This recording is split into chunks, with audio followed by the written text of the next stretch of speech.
started mentally sparring those who would try to harm my child, even before he was born. Did I really want to add another round to the fight? Well, the fact is, I am also very stubborn. If you tell me I should not do something, I take that as a dare. So I gave the child an Arabic first and middle name and noted on his birth announcement, "This guarantees he will be flagged anytime he tries to fly." If you think I'm being hyperbolic, keep in mind that names are racially coded. While they are one of the everyday tools we use to express individuality and connections, they are also markers interacting with numerous technologies like airport screening systems and police risk assessments as forms of data. Depending on one's name, one is more likely to be detained by state actors in the name of public safety. Just as in naming a child, there are many everyday contexts, such as applying for jobs or shopping, that employ emerging technologies, often to the detriment of those who are racially marked. This book explores how such technologies, which often pose as objective, scientific, or progressive, too often reinforce racism and other forms of inequity.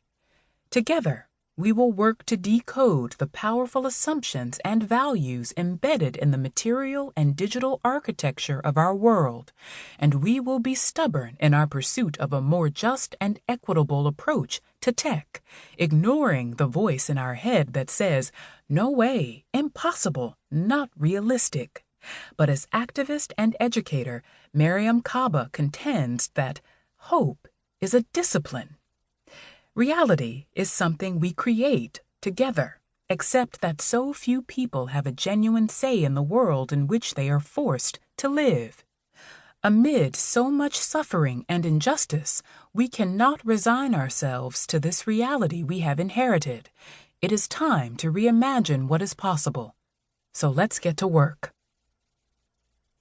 Everyday coding.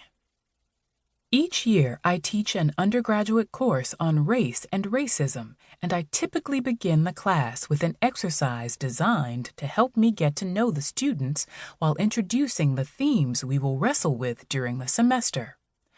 What's in a name? Your family story, your religion, your nationality, your gender identity, your race and ethnicity?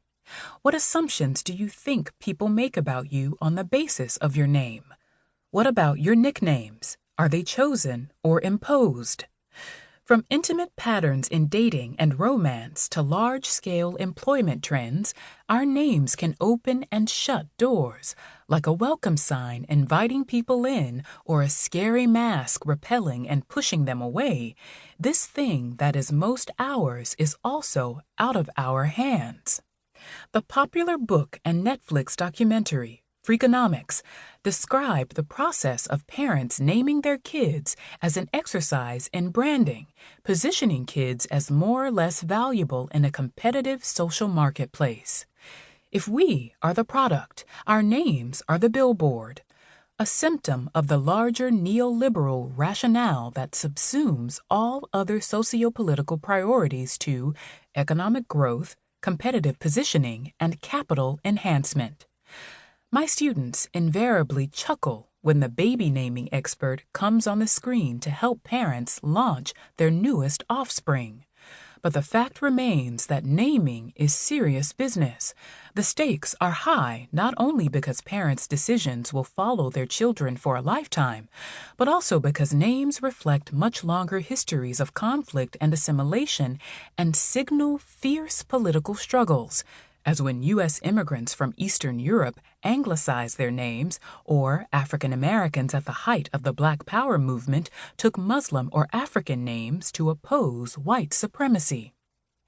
I will admit, something that irks me about conversations regarding naming trends is how distinctly African American names are set apart as comically made up, a pattern continued in Freakonomics. This tendency, as I point out to students, is a symptom of the chronic anti-Blackness that pervades even attempts to celebrate difference. Blackness is routinely conflated with cultural deficiency.